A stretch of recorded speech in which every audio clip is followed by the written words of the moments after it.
McDonald wasn't Jerry McDonald had some arranged connection with some of the team, with that club in America. Yeah. And we used to go to the old regular meetings then. They used to have the regular meeting, the club meeting, you know, and remember Sam McCormick? Poor old Sam, yeah. Sam and John Burke, who was the treasurer. Yeah. And you'd get a report every fortnight of how things were going. But this thing was developing for a while, and they were pushing it at the other end for Castlebar to go over. And we left it really to Jerry and Sam McCormick kind of ran the show, in fairness, at the time, you know. And it transpired anyway that the dates were set for us to go, and they had a connection in America who was the man who was responsible for the flight, the plane, and he was a man from Brafey. Yeah. And he went to America and he set up a travel agency in America. And that was the link that brought the two together. Whatever it was, he was an agent in America from Brafey and Castlebar. And they were talking about Castlebar Mitchels were well known, you see, in the football world, and why not invite them over? And I think that's how it started. And your man organised the plane. And the plane, you said it, well, in Rome, it never came from America at all for 4 days. No, it went to Rome. It brought, you see... It wasn't in Shannon. No. You see, what happened was, he was the agent beyond, and he got a flight of people going to Rome, to visit Rome, you see, going to see the Pope, we'll say. And then the idea was, on the way back, we'd pick up the Castlebar Mitchels. This would be the travel agent's view of the thing. We'd slip into Ireland, pick them up, and bring us on to New York. And anyway, the next thing was, that was all organised. Now, we knew nothing about it other than we were playing mad and got mad to get to America. Sure, selling tickets. Going to heaven. If you sold a certain amount of tickets, we'll say £200 worth of tickets, that was your fare. Yeah. If you sold £300, you had €100 for you, or 100, well, it was pounds that time, for yourself. You know, you had to pay your way. I sent tickets all over the world that time. America and everywhere. Yeah. And Mick's brother, Mick Flynn. Mick and Hucky. Yeah, they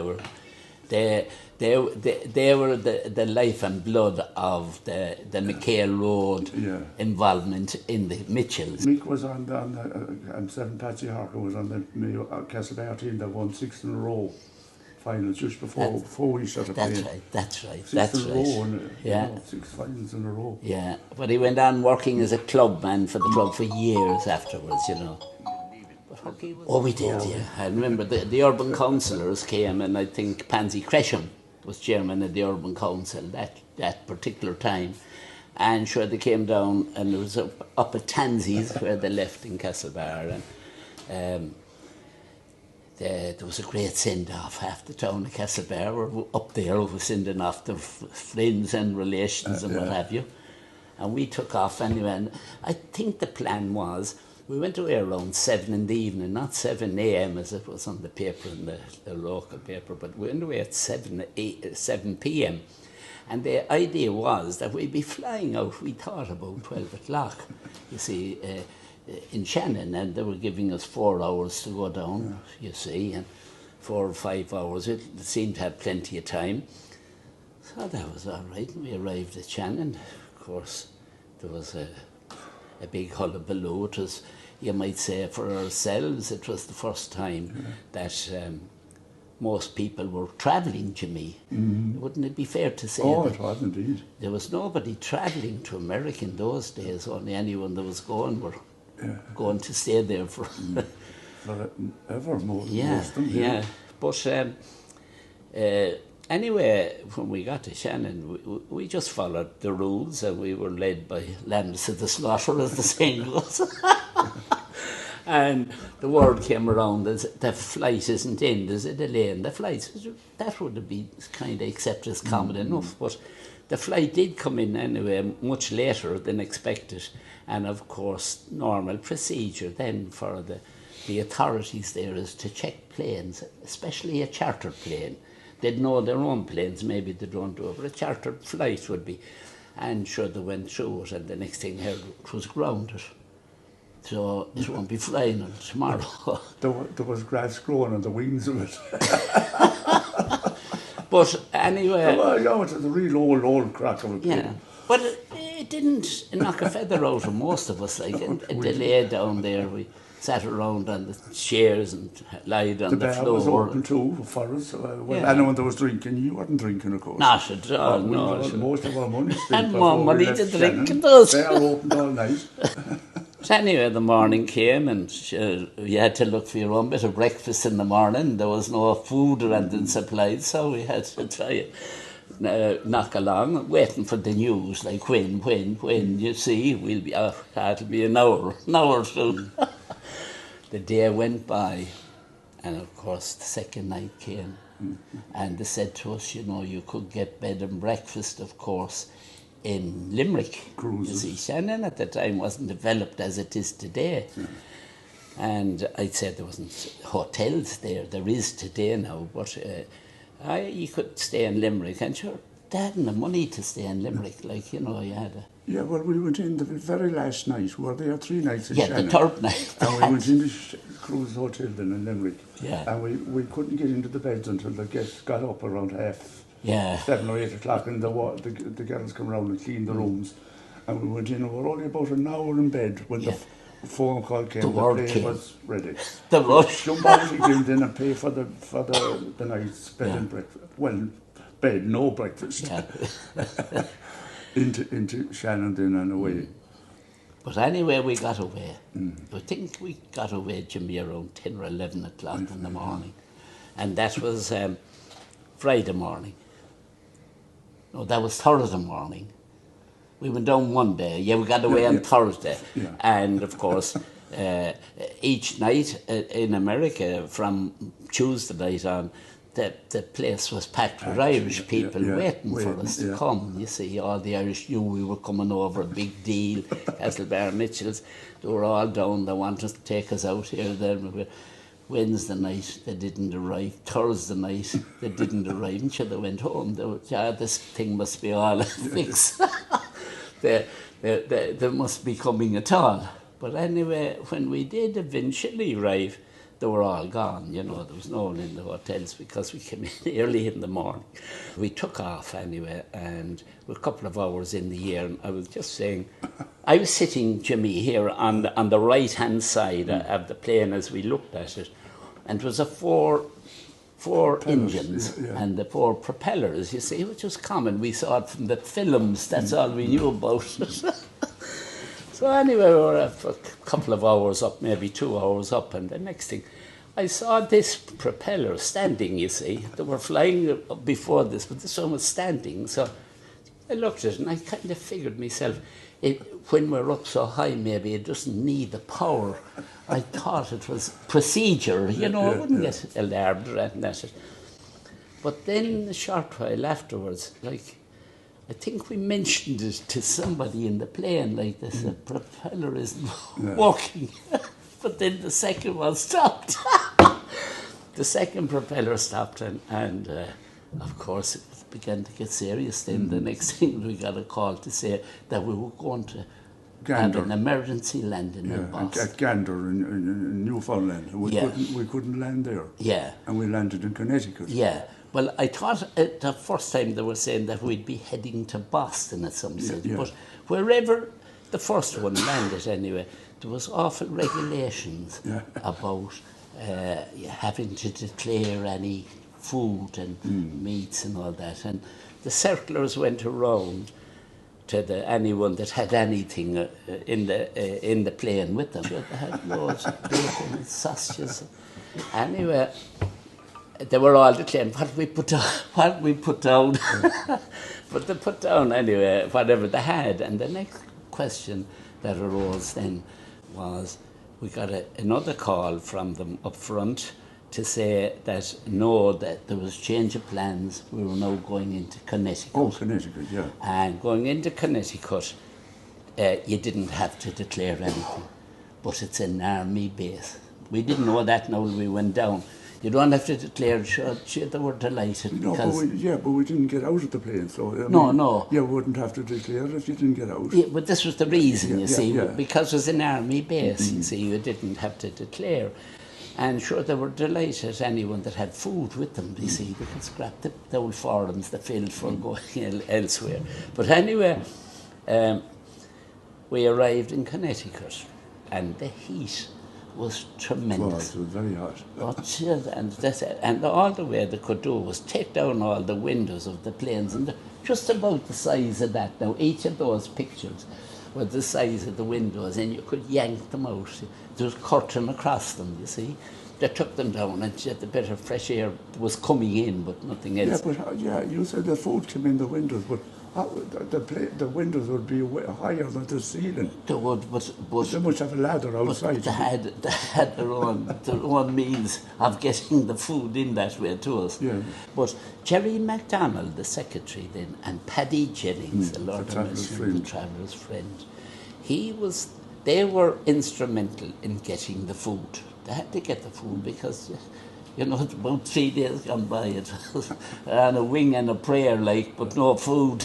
But they managed to get the fruit, mostly fruit, Jimmy, that came, oranges and bananas. Yeah, Paddy Jennings, your man come along with the trolley. That's you want an ice cream or do you want a banana? And Paddy Jennings said, we want the whole lot. Lot. We want the whole lot off the trolley, the whole lot. And down we saw coming down the runway, came down a tractor down the runway, and anyway they got it dispersed in different areas, and we got a bite to eat, something or another, I can't remember exactly, but we got a bit of fruit, and it was like heaven to get a bit of food again, because we were a couple of days gone, you see. So anyway, that was okay. We about a couple of hours later we got the word we're off again. The engines are fixed, so we took off, and everyone put the windows back in the plane, you see. But what actually happened with one window, the curtain got jammed. They put them in like that, and curtains across, and it got jammed between the actual opening, where the opening was. No one noticed it, of course, and no one knew anything about it, only the plane people themselves. But the pilot knew it when he went up. He got the pressure, you see, to realise something wrong here again, and back again, back down again, fixed the windows, and we made our way to New York. No, it was Chicago first. Chicago, I should say. Yeah. We made our way to Chicago, and we arrived in Chicago. Be the Lord save us above. It was very late at night when we got in.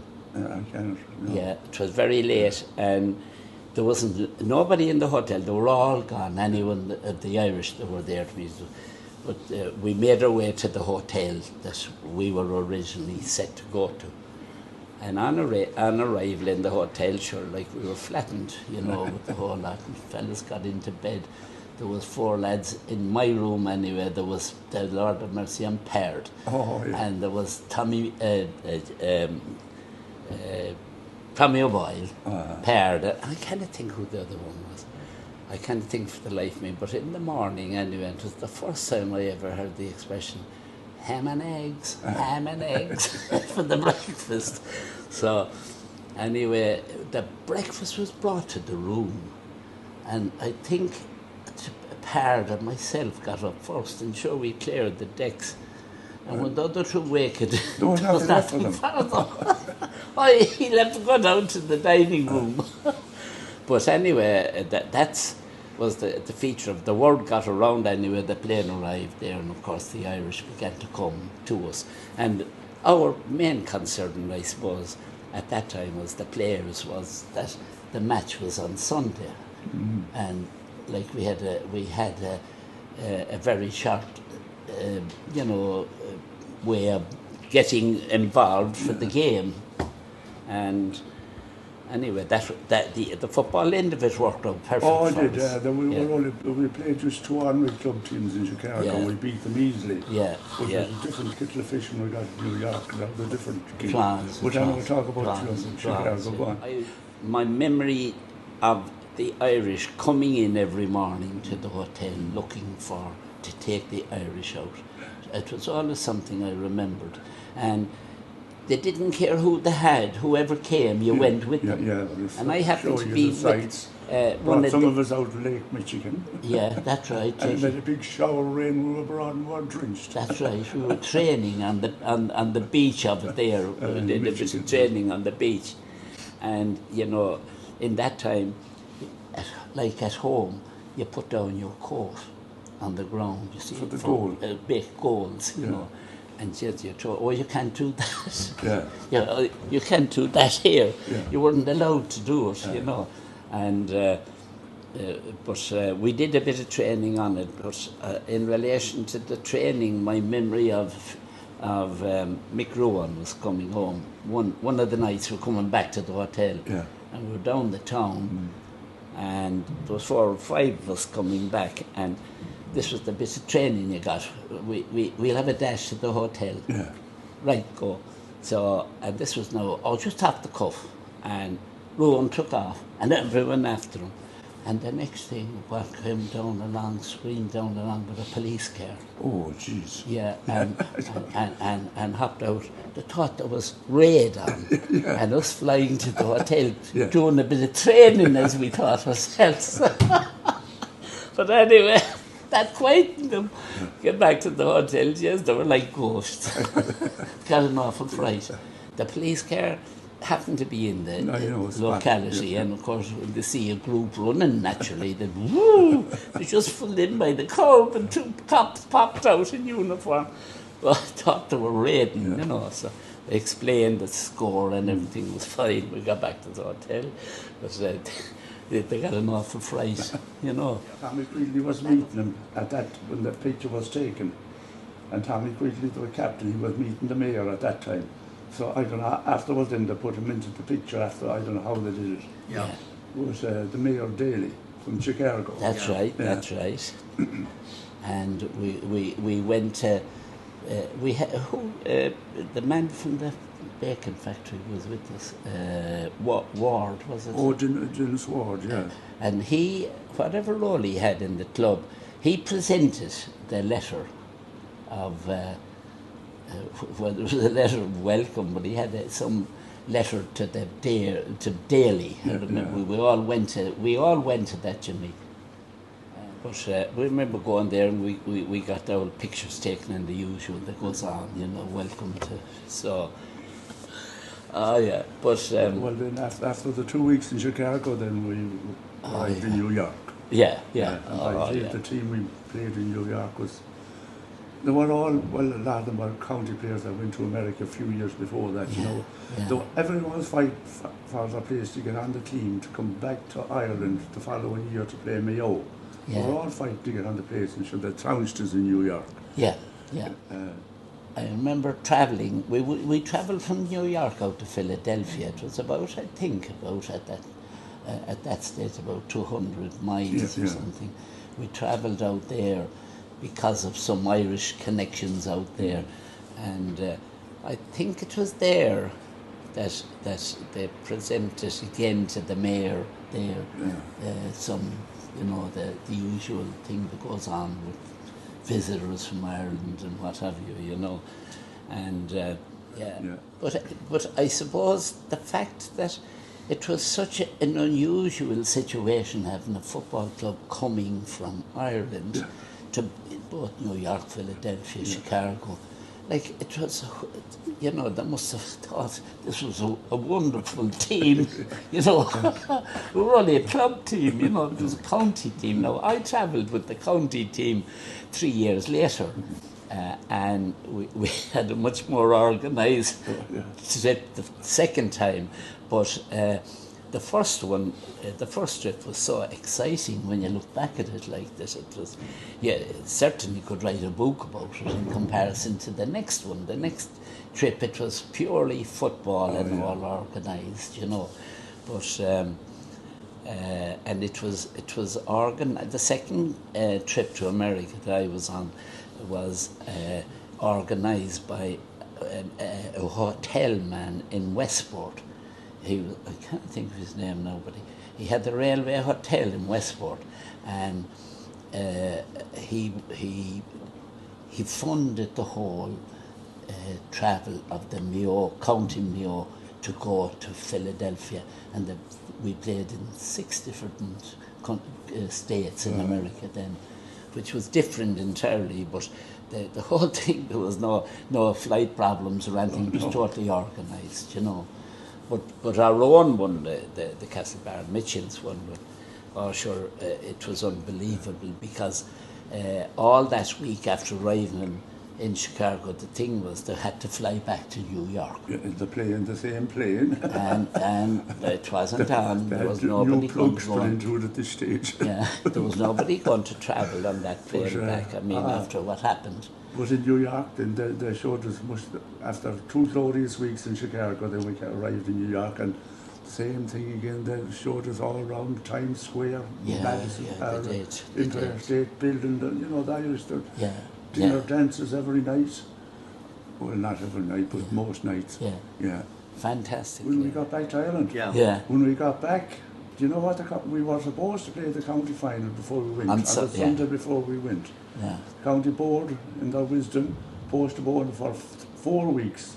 We got back on a Friday. That's right. We went back to Westport on Sunday to play a team from West Mayo, and they beat us. No, give us a great beating. Yeah. And to say we were poor now, that was put it mildly. Yeah.